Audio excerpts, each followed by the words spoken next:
Iba také krátke videjko by som chcel robiť. Od projektanta nám prišla tabuľka, či vieme sa na to pozrieť, teda tabuľka datového štandardu, ktorá im prišla od objednávateľa troška iná, ako boli asi zvyknutí. My sme tiež načítavali určité tabuľky a túto tabuľku vlastne náš program na načítavanie BIM štandardov vlastne sa nepodaril načítať, takže sme upravili program tak, aby sa dala aj táto tabuľka načítať.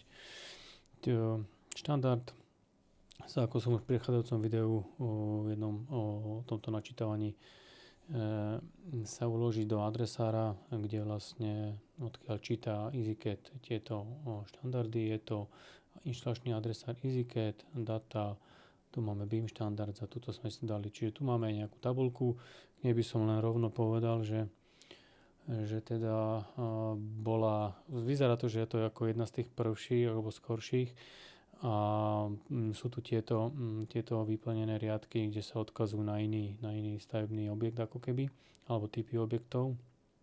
No a toto by som odporúčal pri tvorbe tých štandardov nepoužívať, keď sa dá, respektíve v tom Exceli sa to dá nalinkovať priamo na bunku.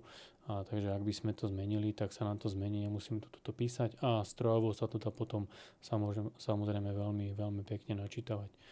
Čiže to je nejaká drobnosť, že tu máme datové štandardy. Čo sa týka BIM vlastností, tak treba mať civil na to.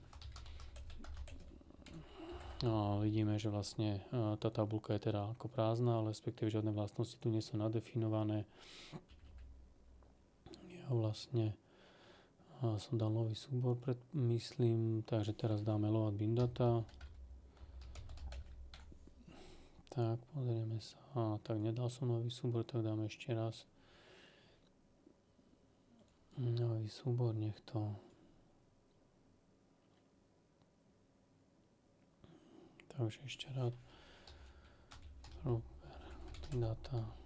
Tak, takže, ako som spomínal aj predošlé, žiadne vlastnosti tu nemáme. Takže vyberieme si náš datový štandard. Dúfam, že tak. On rozpoznal aj niektoré hárky, čiže skupiny vlastností už nastavil tu. Tuto máme vlastne farby.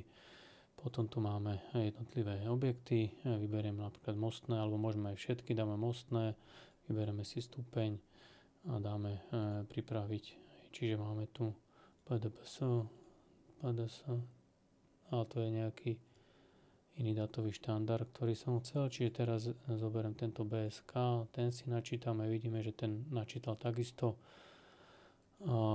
Dáme tu 200, DRS napríklad.